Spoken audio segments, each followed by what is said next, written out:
예. 자, 여기까지가 이제 오늘 우리가 같이 공부할 이제 내용인데요. 자, 1번부터 보도록 하겠습니다. 1번. 세상 지혜자는 20세기의 자유주의 신학과 같습니다. 구원을 어떻게 이해합니까? 1번부터 아주 무거운 내용이 이렇게 등장을 해서 여러분들에게 어떻게 말씀을 드릴까 고민을 좀 많이 하다가 아주 최소한으로 엑기스로에서 자유주의 신학이 무엇인가 하는 것을 여러분들에게 좀 말씀을 드리는 게 좋겠다 하는 생각을 해봅니다. 자유주의 신학, 그게 뭐지? 우리 신앙하고 무슨 관계가 있지? 대부분의 성도님들은 이렇게 이제 생소한 용어일 거예요. 그러나 조금만 관심을 가지면 이제 우리 기독교의 그 종교개혁 이후의 흐름들, 지금까지의 흐름들 속에서 신학의 행태들이 여러 가지 갈래들이 나오는데 그 중에 한 큰 물줄기가 이 자유주의 신학이라고 하는 거라서 우리가 무시할 수가 없어요. 우리는 자유주의 신학이 아닙니다. 그런데 무시할 수 없고 최소한의 이해는 하셔야 되는 거예요. 그래서 그 최소한을 여러분들에게 이제 말씀을 드릴게요. 16세기 종교개혁이 일어났잖아요. 그리고 그 이후에 이제 그와 함께 이렇게 더불어서 사회적으로 르네상스가 일어나죠. 문예부흥이라고 하는 거 학교에서 다 배우신 거죠. 르네상스가 일어나면서 인간의 이성이 합리주의의 등장과 함께 아주 강조가 되었어요. 그것이 이제 성경을 바라보는 시각에 영향을 미치게 된 겁니다. 그래서 자유주의 신학이라고 하는 것이 뭐냐 하면 인간의 이성으로 성경을 바라보아서 이성이 용납하지 못하는 부분들에 대하여 성경에서 제거하는 작업을 해나가는 거예요. 이렇게 하면서 이제 성경에서 예수님께서 기적을 보여주셨던 것들은 우리 인간 이성으로 받아들일 수 없잖아요. 그러니까 그런 것들을 제거하고 하는 이런 식의 자유주의 신학의 흐름이 있었어요. 이 자유주의 신학의 학자들이 굉장히 많이 있는데 제가 대표적으로 세 사람만 여러분들이 알려드릴 테니까 뭐 외우실 필요는 없고 그냥 이런 사람이 있었구나 이렇게 알고만 계시면 돼요. 그 유럽에 많은 이제 자유주의에 관련된 신학자들이 있지만 독일의 3인방이라고 말할 수 있는 세 사람을 제가 소개를 해드릴게요. 독일 사람들이에요. 다 독일의 개신교 목사들, 신학자들인데요. 첫째가 자유주의 신학의 아버지, 거의 태동을 했다 해도 과언이 아닐 만큼 중요하게 여기는 아주 중요한 슐라이어 마허라고 하는 사람이 있습니다. 프리드리히 슐라이어 마허인데요. 우리 어르신들은 안 적으셔도 됩니다. 이제 젊은 사람들만 적으시면 돼요.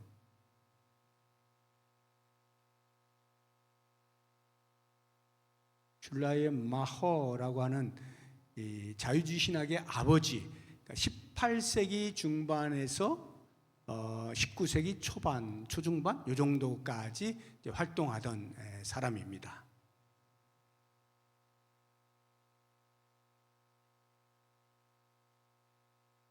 그 다음에 두 번째가 알브레이트 리츄라고 하는 사람인데요.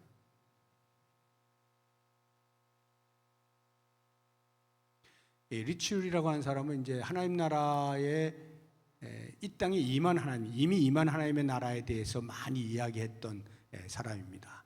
이 사람은 19세기 초반에서 19세기 말 이 정도까지 활동하던 독일의 자유주의 신학자이고요. 마지막 세 번째로 3인방의 마지막 세 번째가 아돌프 폰 하르낙이라고 하는 사람이 있습니다. 이 사람은 19세기 중반에서부터 20세기 초중반, 20세기면 1930년대 이 정도까지 활동하던 사람들. 이 세 사람이 자유주의 신학의 3인방, 독일 신학자로서 3인방이라고 할 수 있는 그런 사람인데요. 이 시간에 자유주의 신학을 설명을 하면 몇 날 며칠 해도 부족하죠. 그러나 여러분들에게 꼭 필요한 거, 특별히 지금 이 본문에서 지금 우리가 다뤄야 되는 구원, 인간의 구원과 관련되어진 자유주의 신학의 입장, 그리고 우리는 그에 비하여 개혁주의라고 말합니다. 우리 교단이 속해 있는 데를 개혁주의라고 하는데, 이 개혁주의와 자유주의의 구원과 관련되어져서 어떠한 차이가 있는가 하는 것을 제가 도표를 통해서 한눈에 보실 수 있도록 비교를 해드리도록 하겠습니다. 자, 이제 도표를 한번 보시게 되면요, 위에 보시게 되면은 개혁주의 신학과 자유주의 신학으로 나눠져 있죠. 그리고 왼쪽 끌어보게 되면 죄, 인간, 구원, 예수, 하나님 나라, 이러한 항목들이 있어요. 그러면 죄에 관련해서 개혁주의 신학은 뭐라고 생각하고 있고 자유주의 신학은 뭐라고 말하고 있는가, 이런 식으로 제가 하나씩 비교를 해드리도록 하겠습니다. 죄라고 하는 것과 인간이라고 하는 것, 우리 조직신학에 보면요, 여러 분과가 있는데 그 가운데 인간론이라고 하는 게 있어요. 그 인간론을 다른 말로 죄론이라고도 합니다. 그러니까 인간을 이해하려고 할 때, 성경에서 인간을 말할 때는 죄를 떼어놓고 설명이 불가해요. 항상 죄가 붙어 있어요, 인간과 죄. 그래서 인간론 또는 죄론 이렇게 말을 하는데, 그 인간과 죄에 대한 개혁주의 신학의 관점과 자유주의 신학의 관점을 한번 보도록 하겠습니다. 먼저 죄에 대해서 개혁주의 신학에서는 이렇게 말합니다. 개혁주의 신학이라고 하면 우리가 믿고 있는 것인데 성경이 이렇게 말하고 있다라고 보는 그런 관점입니다. 죄란 하나님과의 관계의 단절이다.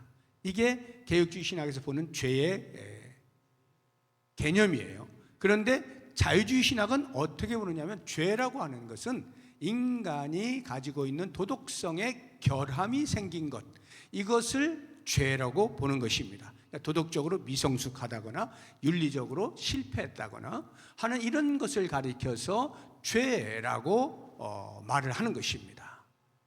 이제 전체를 다 설명하고 나면 이제 어떤 차이가 있는지 금방 알 수가 있어요. 인간은 그래서 하나님과의 관계 단절이 죄이기 때문에 그 죄를 범한 인간은 다시 하나님께로 돌아갈 수 없는 전적인 타락에 빠졌다. 이게 인간을 보는 성경의 이해입니다. 개혁주의 신학은 인간을 전적 타락한 자로 보는 것입니다. 우리 지난번에 튤립이라고 하는 칼빈의 5대 강령 가운데 제일 첫 번째 T에 Total Depravity 기억나시나요? 전적 타락, 이게 인간이에요. 그런데 자유주의 신학은요, 죄가 도덕적 결함이니까 인간을 어떻게 보냐 하면 그런 도덕적 결함을 개선하면 되는 이런 존재로 보는 겁니다. 그러니까 교육이라든가 아니면 도덕적인 발전을 통해서 얼마든지 개선이 가능한 사람이다. 이것이 그들이 이야기하는 인간론입니다. 그래서 이러한 것에 영향을 받은 심리학이 인간 깊은 곳에 잠재하고 있는 능력, 잠재력이라 하죠. 이 잠재하는 능력을 끌어내면 죄로부터 자유할 수 있다고까지 이야기를 합니다. 성경하고는 전혀 다른 이야기인 거죠. 그러면 이제 구원을 보세요. 인간이 하나님으로부터 단절돼서 전적인 죄의 영향 아래 타락을 했는데, 그러면 구원이라고 하는 것은 뭘 말하겠어요? 바로 그러한 죄로부터의 자유, 죄로부터의 해방, 이게 구원이겠죠. 그런데 도덕적 결함을 죄로 보고 있는 자유주의 신학에서의 구원이라고 하는 것은 더 높은 도덕적 상태로의 변화, 이것을 구원으로 보는 겁니다. 도덕적인 변화. 그래서 하나님과의 어떤 내적인 관계 회복을 하는 것, 이런 것들을 구원이라고 이야기를 하는 거예요. 그러면 우리 인간을 구원하시기 위하여 오신 예수님, 우리는 뭐라고 이야기합니까? 예수님을 구속자라고 하잖아요. 십자가에서 피 흘려 죽으셔서 우리의 모든 죄를 대신 담당하신, 대속하신, 속량하신 분, 구속자, 이렇게 말하죠. 그래서 나의 주님, 나의 구세주라고 말합니다. 그런데 이 자유주의 신학에서의 예수는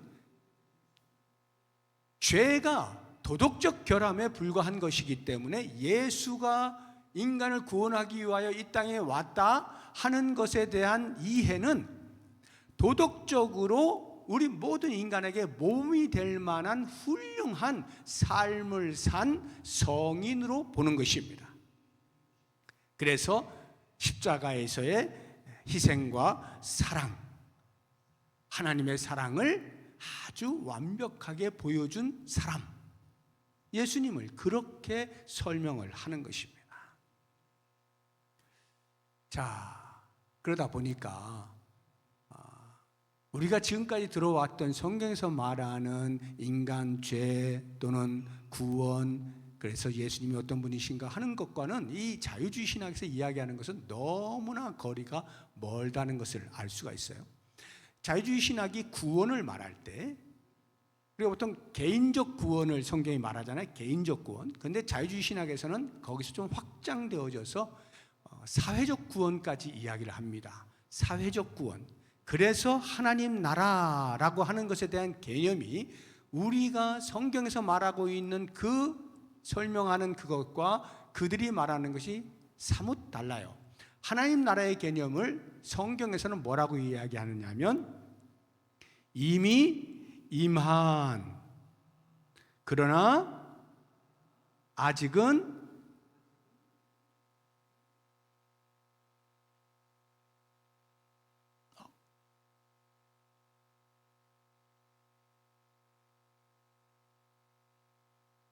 지우개가 어디 갔지?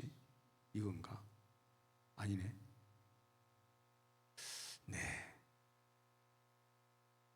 지우개를 못 찾겠네. 자, 지금 우리 성경이 말하고 있는 하나님 나라의 개념은 예수님이 오시면서 이미 이 땅에 도래했다. 그렇지만 but not yet, 아직 완벽하게 도래한 것은 아니다.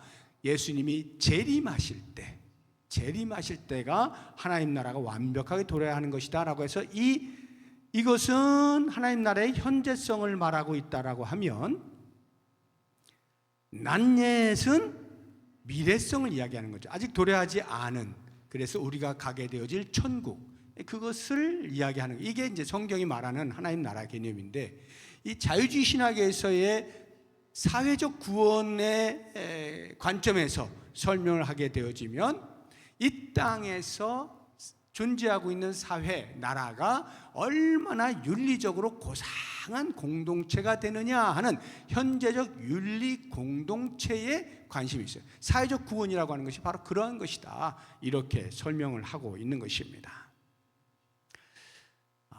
지금 제가 자유주의 신학의 구원과 관련되어진 것을 이렇게 아주 엑기스로 모아가지고 여러분이 한눈에 이해 가능하도록 이렇게 표를 만들어 드렸는데 얼마나 이해가 되셨는지 잘 모르겠네요. 아무튼 개혁주의 신학에서 이야기하고 있는 구원과 자유주의 신학이 이야기하고 있는 구원은 전혀 다르다. 그러면 조금 현실적으로 우리나라에 많은 교단이 있잖아요. 굉장히 많은 교단이 있어요. 그러면 여기가 개혁주의다라고 보면 쭉 가서 여기가 중간쯤이다. 그럼 이쪽이 자유주의다. 이렇게 이제 만약에 보자고요. 그러면 우리나라에 많은 교단들이 있는데 그 교단들은 어디쯤 있을까? 궁금하십니까? 그럼 500원. 네. 자, 우리가 속해 있는 교단이 대한예수교 장로회 합동입니다. 대한예수교 장로회 합동. 여기에 있습니다. 이쪽에 개혁주의의 합동. 그 다음에 고신, 고려신학교. 그 다음에 합동신학교라고 하는 합신이라고 우리가 보통 말합니다. 합신. 이런 데가 이쪽에, 이쪽 라인에 있어요. 그럼 이 자유주의 이쪽 극단에 있는 데는 어디냐? 대한예수교 장로회가 아니라 대한기독교 장로회가 있어요. 기장이라고 우리가 보통 부르는데요. 한신대학교 아십니까? 한신대학교가 이 기장에 속한 신학교입니다. 기독교 장로회 기장이라고 불러. 또는 감리교. 이런 데가 이 자유주의 신학에 가까워요. 물론 요즘 이런 것들이 조금은 이렇게 서로 막 좀 섞여가지고 목사님이 누구냐에 따라서 조금씩 가운데로 몰리고 있는 추세예요. 그러니까 기장 중에서도 어떤 목사님은 상당히 개혁주의가 이야기하고 있는 성경적인 성경풀이를 하시는 분들이 제법 계셔요. 감리교도 마찬가지고요. 그러나 그 학교의 신학 사상은 그렇다 이 말이에요. 그러면 여러분 통합 아시죠? 대한예수장로회 통합, 우리 합동 못지않게 큰 교단인데요. 통합은 한 요 정도 있습니다. 한 요 정도. 자유주의는 아니지만 개혁주의도 아닌 적당한 요 정도 선에 이렇게 통합이 있는 것으로 보이고요. 이제 성결교라든가 침례교 대충 한 요 정도 선에 이렇게 있다고 보시면 됩니다. 크게 이제 보면, 그러니까 양극단을 이렇게 보시면 이제 철저히 개혁주의에 입각한 것이 합동이나 고신이나 합신, 자유주의에 입각해서 신학 가르치는 곳이 기장이나 감리교 이런 데로 이렇게 이제 보시면 되겠습니다. 자, 그러면 이제 다시 1번으로 이제 넘어와서 우리 성경에도 보게 되어지면 예수 그리스도의 십자가의 은혜로 구원받는다라고 말하지 아니하고 유대교에서 그리스도교로 개종을 했음에도 불구하고 일부 유대인들은 여전히 자기들이 가지고 있었던 율법, 그 율법에서 강조하고 있는 할례, 이런 것들을 이방인 그리스도인들에게 강조하는 사람들이 있었죠. 갈라디아서 6장 12절을 보게 되면 무릇 육체의 모양을 내려하는 자들이 억지로 너희에게 할례를 받게 함은 그들이 그리스도의 십자가로 말미암아 박해를 면하려 함뿐이라. 이게 무슨 말이냐면, 뒤에 있는 말이 무슨 말이냐면 그리스도의 십자가를 전하면 그 당시에는 박해를 받는 거예요. 박해를 받아요. 그러니까 그런 쪽으로는 많이 말 안 하고 자기들이 가지고 있었던 율법을 가져야 하나님의 백성이야, 할례를 받아야 하나님의 백성이야 하는 것들을 여전히 강조한단 말이죠.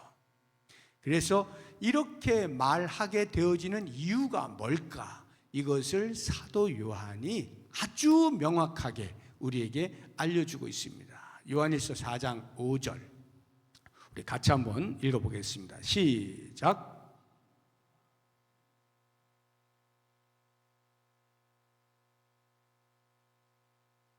그들은 세상에 속한 거로 세상에 속한 말을 하는 거예요. 그러니까 왜 그리스도의 십자가를 말하지 않느냐? 세상에 속한 자이기 때문에. 그러니까 겉으로는 예수 공동체에 들어와 있는데 실제 속은 세상에 속해 있다 이 말이에요. 그 자꾸 세상적인 말을 하는 거예요. 그럼 그 말을 할 때 세상에 속한 자들은 또 귀가 솔깃해지는 거예요. 이런 일들이 교회 안에조차도 버젓이 있어서 거짓 교사들, 거짓 선지자들이 거짓 가르침을 할 때 그런 말들 듣고 흔들거리는 예들이 초대교회 당시에 여러 곳에서 나타난 거예요. 그래서 사도 바울이 아주 그런 것들에 대해서 강력하게 규탄을 하고 처음 복음, 들은 복음에 굳게 서라 이렇게 강조하고 하는 것입니다. 자, 2번을 보겠습니다. 그럼 세상 지혜자의 정체는 무엇입니까? 세상 지혜자의 정체는 무엇입니까? 도덕적으로 잘 살면 돼요. 윤리적으로 잘 살면 되는 거죠. 굳이 십자가의 길, 좁은 길 그런 거 안 해도 됩니다. 이렇게 하는 그 사람들의 정체가 뭡니까? 사탄의 하수인이죠. 사탄의 노리에 사탄의 말을 듣고 사람들을 유혹하는 자인 것이죠. 그러니까 누구를 유혹하겠어요? 원래 세상에 속한 사람을 유혹할 필요는 없죠. 천국을 향하여 가는 순례자들, 우리 성도들을 유혹하는 사람들이 바로 이 세상 지혜자들인 거죠. 그래 베드로후서 2장 14절 15절에 보시게 되면 음심이 가득한 눈을 가지고 범죄하기를 그치지 아니하고 굳세지 못한 영혼들을 유혹하며, 우리가 성도들 가운데서도 믿음이 단단히 뿌리 깊이 내리지 못한 이런 사람들은 자꾸 이렇게 긁으면 흔들흔들거린다 이 말이에요. 그런 사람들을 유혹하며 탐욕에 연단된 마음을 가진 사람들, 저주의 자식이다. 그들이 바른 길을 떠나 미혹되어 부올의 아들 발람의 길을 따른, 발람 설명 제가 계속 드렸죠. 발람 선지자가 발락이라고 하는 모압 왕의 청탁을 받아서 이스라엘을 저주하려고 하는데 하나님께 자꾸 축복의 말을 나오게 하니까 결국에는 그들 앞에 모압 여인을 두고 우상 숭배하게 하고 음란한 삶을 살게 하고 이렇게 미혹하게 하는 일을 벌이잖아요. 바로 이 세상 지혜자들이 그런 사람들이다. 천국 순례를 가고 있는 사람들에게 자꾸 덫을 놓아서 빠뜨리는 사람들이다 하는 겁니다. 3번, 전도자는 크리스천에게 회개하는 방법을 알려주었습니다. 그것은 어떤 것들입니까? 회개하는 방법이 달리 뭐가 있겠어요? 그저 하나죠. 죄를 지었어요. 그럼 그 죄에 대하여 가슴을 치는 거죠. 가슴을 찢는 거죠. 내가 왜 이 죄를 지었나 하고 그 죄를 부끄러워하고 죄를 미워할 때 그래야만 그 사람이 죄를 지은 이후에라도 참 회개에 이를 수가 있게 되죠. 예레미야서 31장 19절을 보시면 내가 돌이킨 후에 뉘우쳤고 내가 교훈을 받은 후에 내 볼기를 쳤사오니 이는 어렸을 때 치욕을 짐으로 부끄럽고 욕됨이니이다. 내가 지은 죄에 대하여 부끄러움을 느껴야 그래야 회개하는 자리로 나아가게 되죠. 잘못한 것을 알지만 그렇게 크게 부끄럽지 않아. 누구나 다 짓는 거 아니야? 이렇게 되면 참 회개의 자리로 나아가지 못하게 되는 거예요. 그냥 대충 시간아 흘러라, 사람들아 잊어버려라 이러고 그냥 때우려고 하지 참 회개의 자리로 나아가지 않는단 말이죠. 고린도후서 7장 10절을 보시게 되면 하나님의 뜻대로 하는 근심은 후회할 것이 없는 구원에 이르게 하는 회개를 이루는 것이요 세상 근심은 사망을 이루는 것이냐 해서 회개에 이르게 하는 것은 하나님의 뜻대로 하는 근심, 다시 말해서 죄를 지은 것에 대하여 깊이 애통해하는 이러한 하나님의 뜻대로 하는 근심, 이런 것이 회개의 자리로 나아가게 한다 하는 것입니다. 4번, 전도자가 책망하는 것은 무엇입니까? 전도자가 이제 그 크리스천의 유혹에 빠진 것에 대하여서 책망을 하지 않습니까? 그 책망한 것이 뭐냐? 십자가가 아닌 다른 방법. 여기서 이야기할 때 이제 율법의 행위죠. 도덕적으로 깨끗이 살면 돼, 윤리적으로 살면 되는 거야 하는 이러한 율법의 행위로 구원 얻을 수 있다는 유혹의 말에 빠져든 것, 이것을 전도자가 책망을 하는 것이죠. 사도 바울은요 이런 사람을 뭐라고 표현을 하냐면 성령으로 시작하여서 육체로 마친다 이렇게 표현을 하고 있어요. 갈라디아서 3장 1절에서 3절까지의 말씀인데요, 잘 생각하시면서 같이 한번 읽어보도록 하겠습니다. 시작. 어리석도다.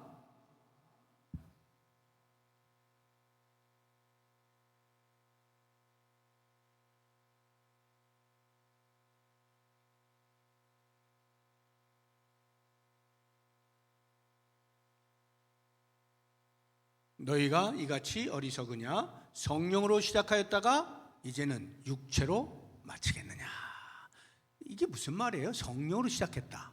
성령께서 우리의 굳은 마음을 부드럽게 해서 복음을 들었을 때 받아들이게 하잖아요. 그렇구나, 예수님이 나의 구세주시로구나 영접하게 한단 말이에요. 그렇게 영접했는데 자꾸 이런 말들에 휘둘려가지고 결국에 그쪽으로 빠져들게 되어지면 다시 육체로 자기의 삶을 마감하게 되는 것, 그런 표현을 쓰고 있는 것이다. 물론 하나님께서 완벽하게 구원하시러 작정하신 사람은 설령 중간에 이러한 일들이 있다 하더라도 다시금 돌아오긴 합니다만, 아무튼 현상적으로 우리가 볼 때에 믿음이 연약하여서 뿌리를 깊이 내리지 못하고 있으면 이런 말들에 자꾸 귀를 기울이게 돼 있어요. 그런 믿음이 흔들흔들 거리는 거예요.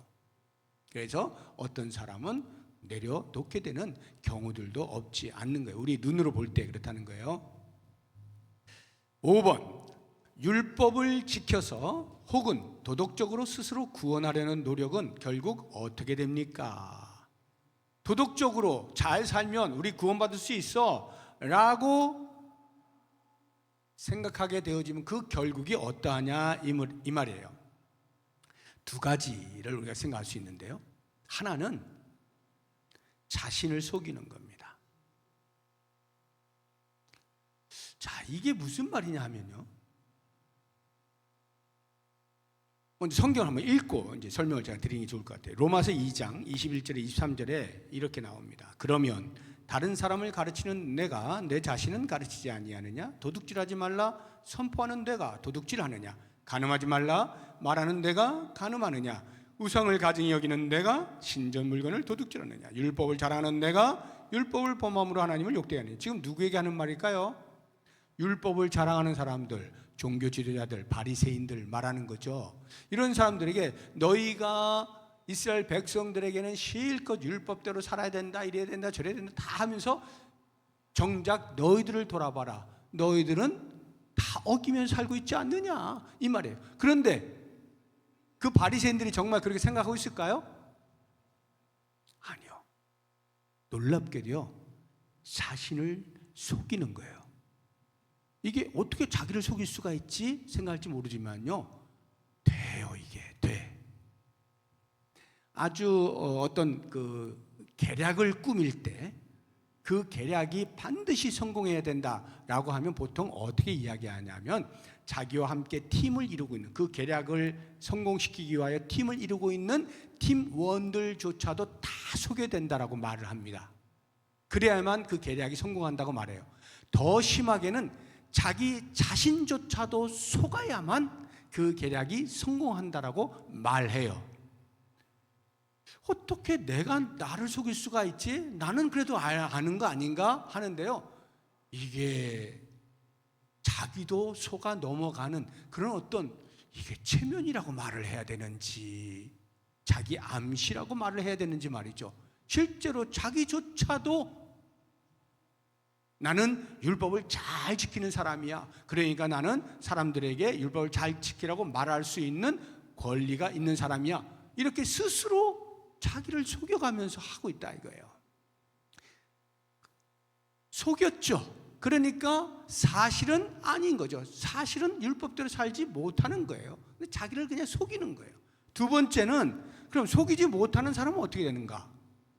내가 율법을 지키려고 하는데 안 지켜진단 말이죠. 아무리 애를 써도 안 지켜진단 말이에요.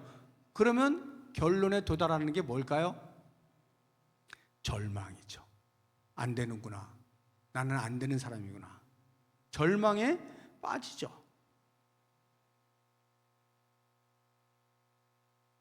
그래서 로마서 7장 9절 이하를 보면 이런 말씀이 있어요.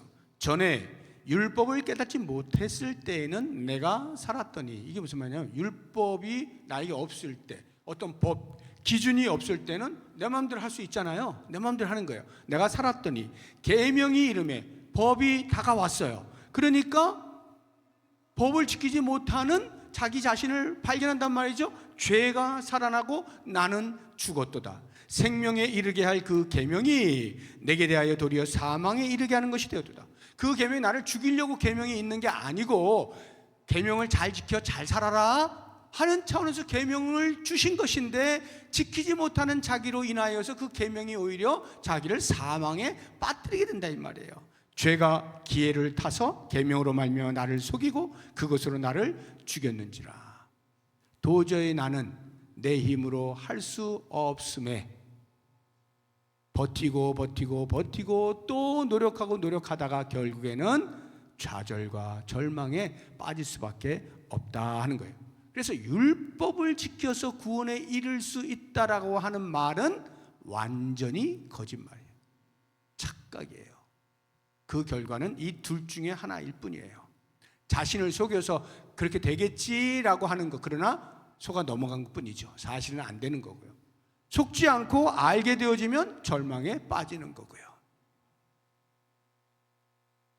율법은 결코 우리를 도덕적으로 살아서 구원 얻게 하지 못합니다. 오히려 그렇게 할 수 없음에 대하여 고발하는 것이 율법의 기능이에요. 그래서 그 율법은 우리를 그리스도께로 인도하는 초등교사라고 말하는 거예요. 율법으로 안 된다는 것을 알게 해서 그러면 나를 구원하실 분이 누구냐 해서 예수님께로 나아가도록 만드는 기능을 하는 거죠. 6번, 거짓 선지자의 목적은 무엇입니까? 거짓 선지자의 목적이 뭐겠어요? 우리 이솝 우화에 보면 양의 탈을 쓴 늑대의 목적은 뭐예요?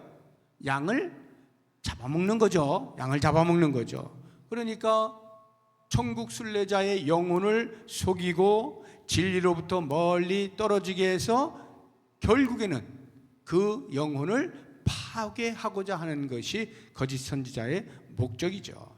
마태복음 7장 15절에 보면 예수님께서 이렇게 말씀하시죠. 거짓 선지자들을 삼가라. 양의 옷을 입고 너희에게 나오나 속에는 노략질하는 일이라. 이렇게 말합니다.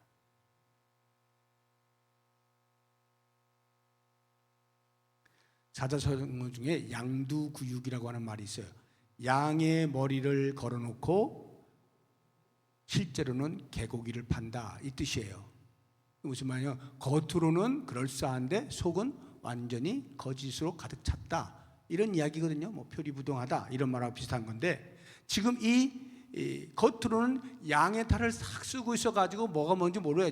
양인 줄 아는데 사실은 속이 시커먼, 양들 다 잡아먹으려 하는 본심은 일이다, 이 말이에요. 이게 거짓 선지자라는 것이죠. 7번, 전도자의 기도는 무엇을 의미합니까? 전도자가 이런 설명을 크리스천에게 쭉 해주고 나서 기도를 하죠. 내가 한 말에 대하여 하나님 확증해 주십시오, 이렇게 소리질러 기도를 합니다. 그러니까 하늘에서 하나님의 말씀과 불이 내려오고 뭐 이러죠. 그러니까 이 기도한다, 이 말은요, 전도자의 말, 크리스천에게 충고해 준 그 전도자의 말이 진실한 것임을 하나님께서 증언해 주신다, 이 말이에요. 하나님이 들으시고 맞아, 얘 맞는 말이야, 이렇게 증거를 해 주신다 하는 말입니다. 그때에 가끔은 성령의 능력이 동반되게 돼요. 어떤 기적과 이사들이 나타날 수도 있다 하는 것입니다. 물론 그것은 그 기적이 목적은 아니죠. 이 말씀이 진리임을 확증하는 차원에서의 가끔은 필요하다면 그런 일이 나타나기도 하죠. 히브리서 2장 3절 4절 보시게 되면, 우리가 이같이 큰 구원을 등한히 여기면 어찌 그 보응을 피하리요? 이 구원은 처음에 주로 말씀하신 바요, 들은 자들이 우리에게 확증한 바니, 하나님도 표적들과 기사들과 여러 가지 능력과 및 자기의 뜻을 따라 성령이 나누어 주신 것으로서 그들과 함께 증언하셨느니라. 이렇게 하나님께서 그 전도자의 기도를 들으신다는 말의 의미는 곧 그것이 맞는 말이다라고 힘을 실어주는 것이다, 이 뜻이에요. 8번을 보겠습니다. 전도자의 책망 효과는 무엇입니까? 또 이것은 무슨 증거입니까? 책망을 하니까 이 크리스천이 어떻게 반응을 해요? 이제 난 죽었구나 하고는 막 슬프게 울부짖죠. 그리고는 내가 왜 어쩌자고 그 세상 지혜자를 만나가지고 이 모양이 이 꼴이 되었는가 하면서 가슴을 치고 막 이렇게 하고, 그 사람의 말을 들어가지고 가던 길을 버리고 딴 길로 샌 것에 대하여서 너무나 부끄럽고 막 이렇게 반응을 한다, 이 말이에요. 무슨 말일까요? 자기의 영적인 상태를 돌아볼 기회를 갖게 되었다, 이 말이죠. 그래서 유혹에 빠진 자기의 어리석음을 부끄럽게 여기고 애통해 하는 거예요. 이것을 이제 성경적 표현으로 하면 심령이 가난해졌다, 애통한다, 이렇게 표현하죠. 그래서 예수님께서 산상수훈의 팔복을 말씀하실 때 첫 번째, 두 번째가 뭐예요? 첫 번째가 뭐예요? 심령이 가난한 자는 복이 있나니 천국이 그들의 것이며, 두 번째는 애통하는 자들은 복이 있나니 그들이 위로를 받을 것이며, 이렇게 돼 있잖아요. 심령이 가난해야 내가 잘못했구나, 이대로 있으면 안 되는 거구나, 이런 그게 있어야 회복될 기회가 생긴다, 이 말이에요. 가슴을 치는 애통이 있어야 참 회개로 나아가 다시 살 길이 열린다, 이 말이에요. 그러니까 이 전도자의 책망은 반드시 필요하다 하는 것을 알겠죠. 반드시 필요하다. 9번 보겠습니다. 죄에 대해서 결코 간과하지 않고 구체적으로 말하는 이유가 무엇입니까? 대충 두리뭉실하게 다음부터 좀 잘해 이렇게 하지 않고 뭐 잘못했고 구체적으로 제시를 하는 이유가 뭐냐? 그 주인공 크리스천, 그 말을 듣는 사람, 책망을 듣는 사람이 온전한 회개에 이르게 하기 위함입니다. 온전한 회개. 그럼 이 온전하다라고 하는 말의 반대, 회개는 회개인데 온전하지 못한 회개가 있어요. 그게 뭐냐면 일시적 회개. 이 일시적 회개는 뭐냐 하면 자기가 잘못했어요. 그것으로 인하여서 어려움이 발생했을 때 어떻게 이제 빨리 이 어려움을 빨리 모면해야지 하는 마음에 일단 하고 보자 이런 식의 회개, 이걸 일시적 회개라 해요. 두 번째, 온전한 회개가 아닌 거, 거짓 회개가 있어요. 거짓 회개는 뭐냐? 척하는 거예요. 회개하는 척하는 거예요. 사람들 보는 눈도 있고 하니까 회개하는 척하는 실제 마음에서는 아무런 거리낌이 없어요. 죄 지은 것에 대한 부끄러운 마음도 없어요. 죄의 자리에서 벗어나지도 않아요. 이렇게 척하는 거, 이런 것들은 회개하는 것 같지만 아니다 이 말이에요. 그래서 왜 지은 죄에 대하여 꼬치 철저하게 이거 이렇게 조목조목 이야기를 하느냐? 그것을 통하여서 내가 어떤 사람인지를 완벽하게 인지하고 인정하고, 그래서 주님 저는 죽일 놈입니다, 이렇게 저는 죽일 놈입니다, 제발 좀 살려주세요 하고 진실한 회개의 자리로 나아갈 수 있게 돼요. 여기가 살 길이다 이 말이죠. 10번을 보십시다. 전도자의 또 다른 기능은 무엇입니까? 이게 무슨 말이냐면 그 10번의 그 본문을 보시게 되면 이제 그렇게 무엇을 잘못했다고 다 이야기하고 책망하고, 그 다음 전도자가 어떻게 하냐면, 그러나 좁은 문에서 문지기가 당신을 받아줄 것입니다. 문지기는 사람들에게 호의를 보이는 분입니다. 그러나 두 번 다시 길에서 벗어나지 않도록 주의하십시오. 주의 진노를 조금이라도 촉발시켜서 길에서 망하지 않도록 하십시오. 자, 이 말을 보게 되어지면 전도자의 또 다른 기능, 그러니까 또 다른 기능이나 첫 번째 기능이 뭐예요? 지적하는 거죠. 지적, 책망. 물론 이 지적과 책망의 근저에는 진실함이 있어야 되는 거예요. 진실함이 있어야 되는 게, 그 사람을 비난하는 그런 차원이 아니라 영혼을 살리고자 하는 간절한 마음에 그 진실함을 담아서 지적하고 책망하는 것을 말하는 겁니다. 이 기능 말고 또 다른 전도자의 기능이 뭐가 있느냐 할 때 위로가 필요하죠. 위로가 필요해요. 이제 주눅이 들 대로 들었잖아요. 난 이제 아직 어떻게 이렇게 주눅이 들어 있을 때, 그때 위로하는 거예요. 그러나 형제여, 그러나 자매여, 여기 살 길이 있습니다. 참 회개로 나아가게 되면 하나님께서 용서하시고 살 길을 열어주십니다. 위로를 하는 거예요. 그리고 그 다음, 위로해서 끝나면 안 돼요. 그 다음 경계를 해야 됩니다. 오늘 우리 공부의 제목이 뭐였어요? 전도자의 경계. 요거 지금 설명하려고 그 제목이 그거예요. 전도자의 경계. 이 경계가 반드시 필요하다라고 하는 것입니다. 자, 이 말을 좀 이해하기 위해서 먼저 성경을 보면 좀 이해가 되실 거예요. 데살로니가전서 2장 11절 우리 같이 한 목소리 읽어보겠습니다.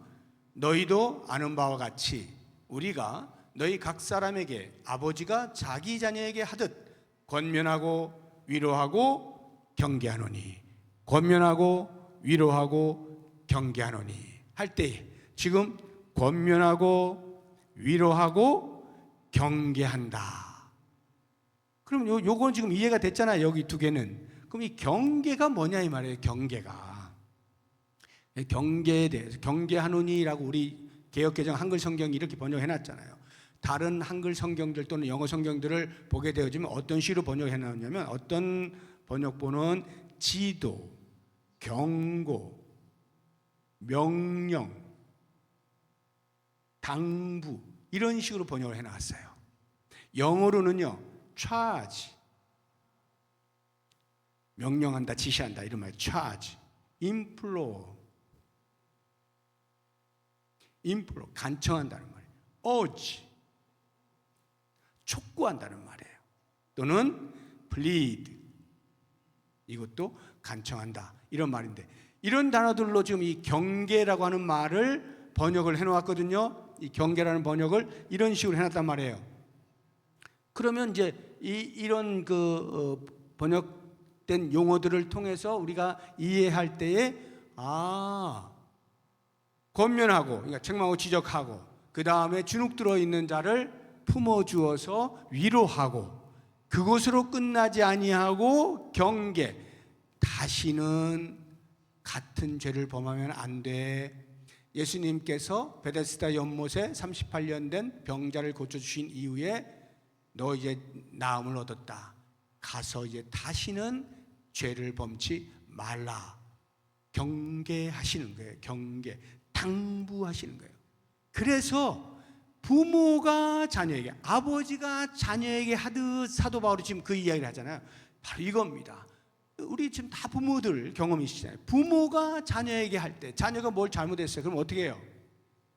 매를 대잖아요. 매를 대죠. 따끔하게 매를 딱 대요. 그럼 그 다음에 그걸로 끝나나요? 반드시 후시딘을 들고 가잖아요. 그리고 발라주면서 안아주고 위로하잖아요.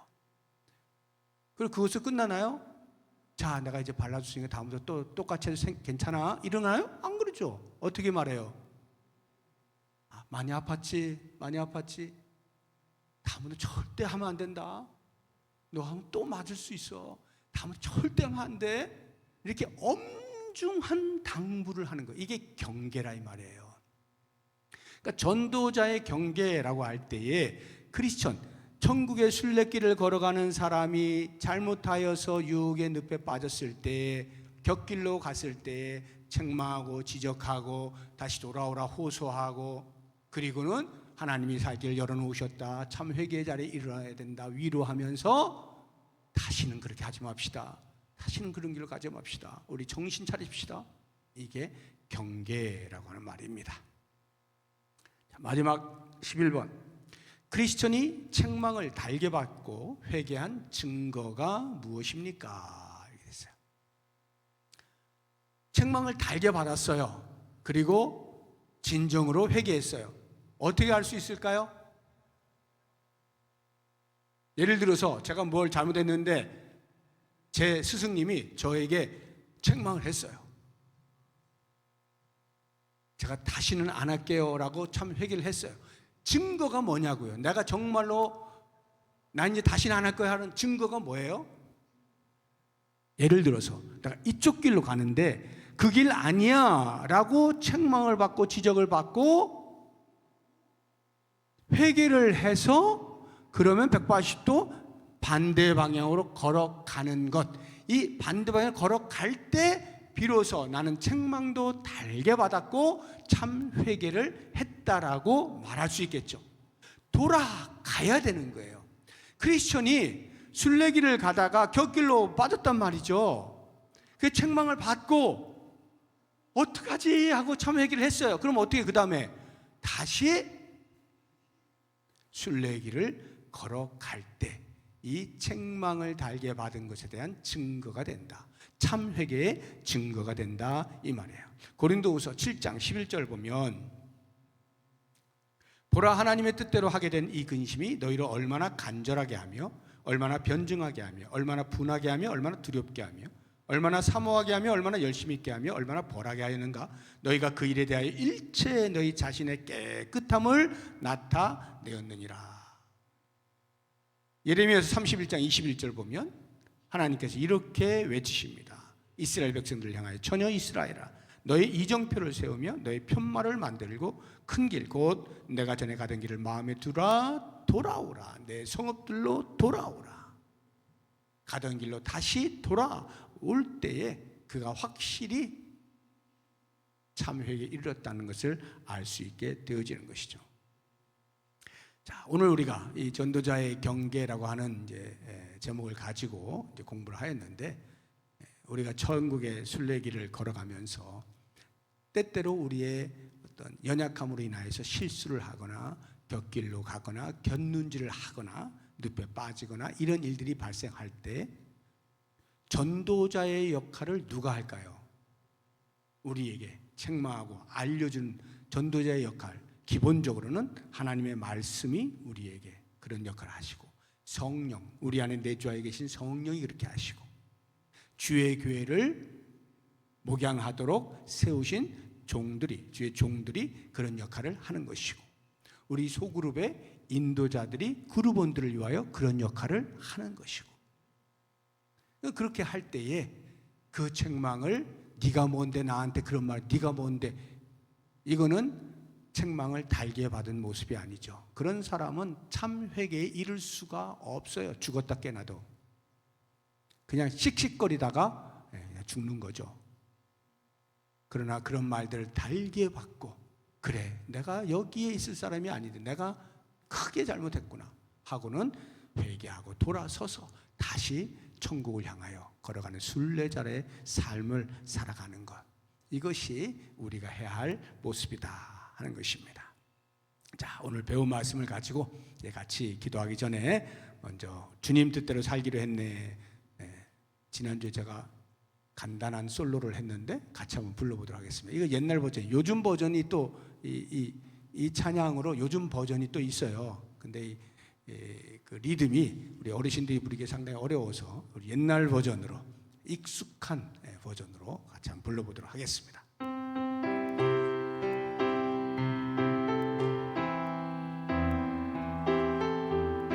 주님 뜻대로 살기로 했네. 주님 뜻대로 살기로 했네. 주님 뜻대로 살기로 했네. 주님 뜻대로 살기로 뒤돌아서지 않겠네. 뒤돌아서지 않. 이 세상 사람 날 몰라줘도, 이 세상 사람 날 몰라줘도, 이 세상 사람 날 몰라줘도, 이 세상 사람 날 몰라줘도 뒤돌아서지 않겠습니다. 뒤돌아서지 네, 않겠네. 세상 등지고 십자가 보내. 세상 등지고 십자가 보내. 세상 등지고 십자가 보내. 세상 등지고 십자가 보내. 뒤돌아서지 않겠네. 아멘. 배운 말씀들을 생각하시면서 이런 기도 제목으로 같이 잠시 기도하도록 하겠습니다. 영적으로 늘 깨어 있어서 어떠한 미혹에도 흔들리지 않고 순례의 길을 바로 가게 해 주십시오. 기도하시고, 두 번째, 죄 중에 있을 때, 그래서 누군가로부터 책망의 소리를 듣게 되어질 때 지체하지 않고 즉각적으로 회개하며 돌아서게 해 주십시오. 마지막 세 번째, 성도 간에 영혼의 잘됨을 위하여 진실한 마음으로 서로 권면하고 위로하고 촉구하면서 좋은 공동체 이루어가게 해주십시오. 이런 기도 제목을 가지고 함께 동성으로 기도하겠습니다. 하나님 아버지, 감사합니다. 전력종을 배우면서 우리가 혹 믿음이 연약하여서 또는 여러 가지 유혹에 빠져서 곁길로 가게 되어질 때 다시는 그러한 길을 걷지 않기를 원합니다. 영적으로 민감하게 깨어있기를 원합니다.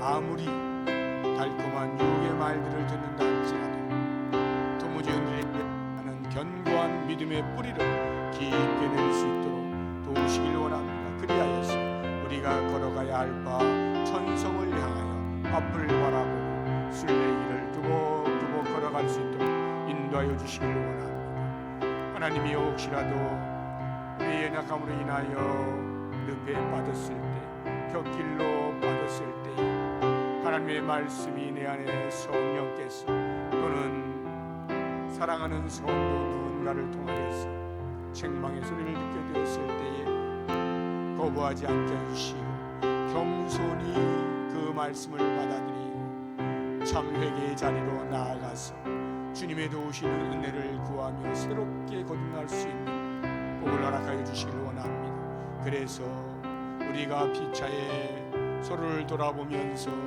위로하고 격려하고 권면하고 때로는 영적인 도전을 하면서 축복하게 되어질 때에 그러한 시간들을 통해서 서로의 신뢰를 통하여서 나를 위하여 주는 유익의 말들이라 여기면서 피차 마음을 활짝 열고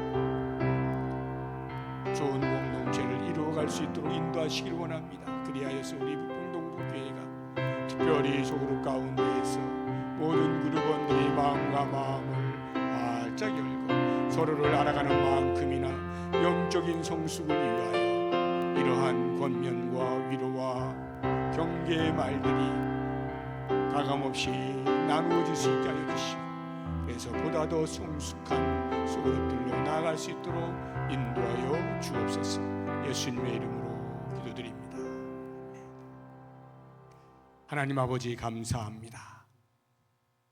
우리에게 배움의 자리를 허락해 주신 것 감사하고 우리의 신앙함을 매주 수요일마다 점검하고 돌아볼 수 있는 기회를 주신 것 감사합니다. 원하옵나니 우리 공동체 안에서 성도와 성도가 서로 신뢰하는 가운데 피차 권면하고 위로하고 경계말을 나누면서 예수 그리스도를 닮아가는 수준 높은 신앙의 삶을 살아갈 수 있게 하시고 좋은 공동체, 주님이 보시기에 기뻐하실 만한 공동체 만들어 가도록 우리를 사용하여 주시옵소서. 예수 그리스도의 이름으로 기도하오며 이제는 우리 주 예수 그리스도의 은혜와 하나님의 사랑과 성령의 교통하심이 들은 말씀, 배운 말씀대로 우리의 삶을 재정비하며 천성을 향하여 걸어가는 발걸음에 더욱더 확고히 걸어가기로 다짐하는 주의 백성들 머리머리 위에 이제로부터 영원토록 함께 있을지어다.